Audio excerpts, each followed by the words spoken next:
24 గంటలు గడిచాయి. ఎస్ఎల్బీసీ టన్నెల్లో చిక్కుకున్న 8 మంది పరిస్థితి ఏంటి? వారు క్షేమంగానే ఉన్నారా?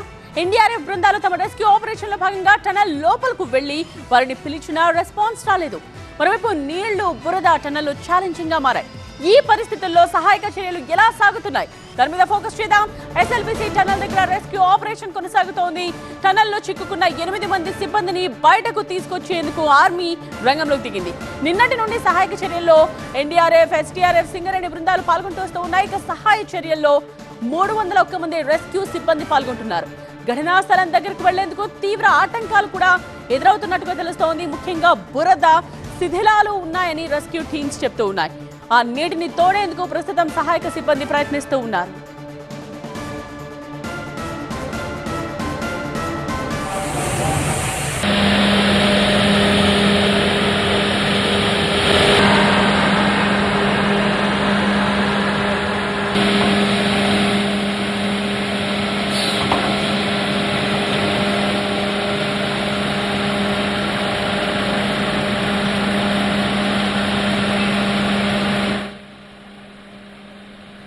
ఇరవై 24 గంటలు గడిచాయి. ఎస్ఎల్బీసీ టన్నెల్లో చిక్కుకున్న 8 మంది పరిస్థితి ఏంటి? వారు క్షేమంగానే ఉన్నారా? అసలు ఎన్డీఆర్ఎఫ్ బృందాలు తమ రెస్క్యూ ఆపరేషన్ లో భాగంగా టన్నెల్ లోపలికి వెళ్లి వారిని పిలిచిన రెస్పాన్స్ రాలేదు. మరోవైపు నీళ్లు, బురద టన్నెల్లో చాలా ఛాలెంజింగ్ గా మారాయి. ఈ పరిస్థితిలో సహాయక చర్యలు ఎలా సాగుతున్నాయో TV9 ఫోకస్ చేస్తోంది. మినిట్ టు మినిట్ అప్డేట్స్ మీకు అందిస్తోంది. సో ఎస్ఎల్బీసీ టన్నెల్ దగ్గర రెస్క్యూ ఆపరేషన్ అయితే కొనసాగుతోంది. టన్నెల్లో చిక్కుకున్న 8 మంది సిబ్బందిని రక్షించేందుకు ఆర్మీ రంగంలోకి దిగింది. నిన్నటి నుండి సహాయక చర్యలో ఎన్డీఆర్ఎఫ్, ఎస్డీఆర్ఎఫ్, సింగరేణి బృందాలు పాల్గొంటూ ఉన్నాయి.